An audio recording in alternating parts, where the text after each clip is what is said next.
নমস্কাৰ, দিনটোৰ চৰ্চিত বাতৰিলৈ আপোনাক স্বাগতম। আৰু আজি দিনটোৰ চৰ্চিত বাতৰি হিচাপে এটা বিশেষ বাতৰি আমি বাছি লৈছোঁ। আজি দিনটোতো বহু ঘটনা প্ৰবাহ হৈছে, সদনতো উত্তপ্ত পৰিস্থিতিৰ সৃষ্টি হৈছে। তাৰ বাহিৰেও আজি ইণ্ডিয়া অষ্ট্ৰেলিয়াৰ মাজৰ ছেমিফাইনেল খেল, সকলো তাত ব্যস্ত। কিন্তু তাৰ মাজতে আমি এটা বিশেষ বাতৰি আজি দিনটো চৰ্চিত বাতৰি হিচাপে লৈছোঁ। আৰু সেই বাতৰিটো লৈ আনিছে আমাৰ যোৰহাটৰ ছিনিয়ৰ ব্যুৰ চিফ প্ৰদীপ বৰাই। যোৰহাটৰ এগৰাকী বোৱাৰী আৰু আমেৰিকাৰ মহিলা, যোৰহাটৰ বোৱাৰী, সকলোৱে জানে, নাম যাৰ ৰেহেনা খাছগি। আৰু পাপনৰ লগত যেতিয়া বিহুত গান গাইছিল আজি কেইবছৰমান আগতে, তেতিয়াই আচলতে অসমত জনপ্ৰিয় হৈ পৰিছিল ৰেহেনা খাছগি। তেতিয়া গান গাইছিল অসমীয়াত, বিহু গাইছিল, বিহুগীত পৰিৱেশন কৰিছিল, তেতিয়াই জনপ্ৰিয় হৈছিল ৰেহেনা খাছগি। আৰু পিছলৈ অসমৰ বোৱাৰী হৈ পৰিল ৰেহেনা খাছগি। অৰ্থাৎ আমাৰ সকলোৰে পৰিচিত বিশিষ্ট গীটাৰিষ্ট জিন্তু দত্তৰ সৈতে বিবাহ পাশত আবদ্ধ হৈ অসমৰ বোৱাৰী হ'ল, যোৰহাটৰ বোৱাৰী হ'ল। ৰেহেনা খাছগিয়ে ইয়াত অসমত প্ৰথম আহিছিলে আচলতে গৱেষণা কৰিবলৈ, অসমীয়া ভাষা সংস্কৃতিৰ ওপৰত গৱেষণা কৰিবলৈ আহিছিলে সুদূৰ আমেৰিকাৰ পৰা। আৰু তেতিয়াই অসমীয়া ভাষা আৰু সংস্কৃতিৰ প্ৰেমত পৰে ৰেহেনা খাছগি। আৰু অসমীয়া ভাষা প্ৰেমৰ লগত এনেকৈ তেওঁ সোমাই পৰিলে যে আজি অসমৰ বোৱাৰী, যোৰহাটৰ বোৱাৰী, আমেৰিকাত থাকে যদিও আমেৰিকাৰ পৰা আহিছে এতিয়া, 4 মাহৰ ছুটী লৈ আহিছে, নিজৰ সন্তানক লৈ আহিছে, 4 বছৰীয়া কন্যাক লৈ আহিছে, যে 4 মাহ যোৰহাটৰ শাহুৱেকৰ ঘৰত থাকিব আৰু অসমীয়া শিকাব নিজৰ জীয়ৰীক। নিজেও শিকিছে, নিজে এতিয়া ধুনীয়াকৈ ক'ব পৰা হৈছে। কি ধৰণে কয় আপোনালোকক এবাৰ দেখুৱাব বিচাৰিছোঁ। মই ইয়ালৈ আহিলোঁ 4 মাহৰ কাৰণে। আমি ফুৰিবলৈ আহিলোঁ আৰু ফেমিলিৰ লগত থাকিবলৈ।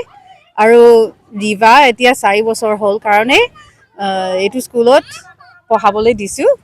অসমীয়া শিকি আছে লাহে লাহে আৰু খুব ভাল পাইছে। শিকিছিলোঁ মোৰ শহুৰৰ লগত বহি শুনি থাকোঁ আৰু শিকিছোঁ আৰু লাহে লাহে। বৰ্তমান একদম আৰামত আছোঁ, একদম এনজয় কৰিছোঁ। আৰু ঘৰত কথা পাতিছোঁ, বহুত দিন অহা নাই কাৰণে একদম এনজয় কৰিছোঁ লগতে। দুটাই ভাল, আমাৰ তাত ঘৰ আছে, ইয়াত ঘৰ আছে, দুটাৰ মাজত সদায় আহি থাকিম আৰু। সেয়া দেখিছে কি ধুনীয়াকৈ অসমীয়া কৈছে ৰেহেনা খাছগিয়ে। ৰেহেনা খাছগিয়ে আজি অসমীয়া কোৱাত পাৰ্গত। এটা বেলেগৰ ভাষা নিজৰ মাতৃভাষা নহয়, কিন্তু সেই ভাষাটোক আপোন কৰি লৈছে। আৰু নিজে আপোন হৈ নিজে শিকিছে সেইটো নহয়, নিজৰ সন্তানক শিকাবলৈ বিচাৰিছে। 4 মাহৰ ছুটী লৈ আহিছে ওচৰৰে অংগনবাদী স্কুলত, এতিয়া অ আ ক খ শিকাইছে নিজৰ কন্যাক। আৰু সেইকাৰণে ভাল লাগিছে, কি ভাল লগা খবৰ।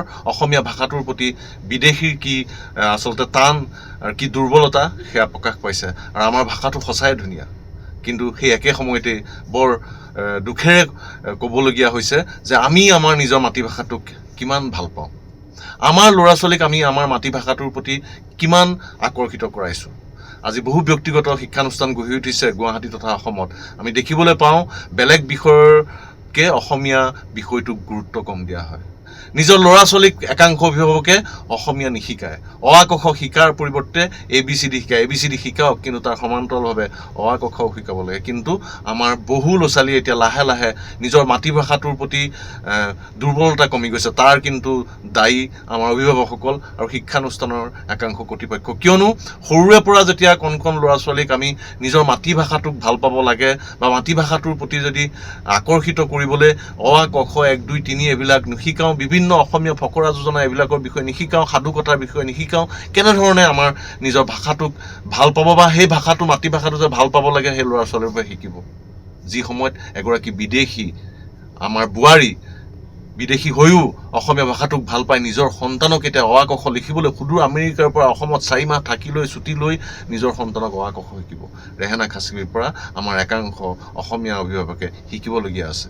সেইকাৰণে মই আকৌ কওঁ, যি সময়ত ৰেহানা খাছগিৰ এই অসমীয়া ভাষাৰ প্ৰতি থকা দুৰ্বলতা বহু শুভ লক্ষণ বা গৌৰৱ কৰিবলগীয়া বিষয়, সেই একে সময়তে অসমীয়া ভাষাটোক, নিজৰ মাতৃভাষাটোক অভিভাৱকসকলে নিজৰ ল'ৰা ছোৱালীক শিকোৱাটো কিন্তু অত্যন্ত গুৰুত্বপূৰ্ণ হৈ পৰিছে। নহ'লে আমাৰ ল'ৰা ছোৱালীয়ে লাহে লাহে নিজৰ মাতৃভাষা, নিজৰ অসমীয়া ভাষাটোৰ প্ৰতি যিটো দুৰ্বলতা থাকিব লাগে সেইটো নাইকিয়া হৈ গৈ গৈ এদিন নিজৰ মাতৃভাষাটোকে চিনিব নোৱাৰা হ'ব। ইয়াতকৈ কিন্তু দুৰ্ভাগ্যজনক আৰু দুখৰ কথা একোৱেই হ'ব নোৱাৰে। সেইকাৰণে আমি কওঁ, আজি দিনটোৰ চৰ্চিত বাতৰি হিচাপে এইগৰাকী ৰেহেনা খাছগিক আমি বাছি ল'লোঁ। যি ৰেহেনা খাছগিয়ে প্ৰতিগৰাকী আমাৰ সেই একাংশ অভিভাৱক, সেই শিক্ষানুষ্ঠানৰ কৰ্তৃপক্ষক ক'ব বিচাৰিছে যে অসমীয়া ভাষাটো বৰ ধুনীয়া, অসমীয়া ভাষাটো আমাৰ ল'ৰা ছোৱালীয়ে শিকা উচিত। আৰু আজি এই দিনটোৰ চৰ্চিত বাতৰি আপোনালোকৰ মাজলৈ এৰি দিলোঁ। বিচাৰ আপোনালোকে কৰিব। ধন্যবাদ।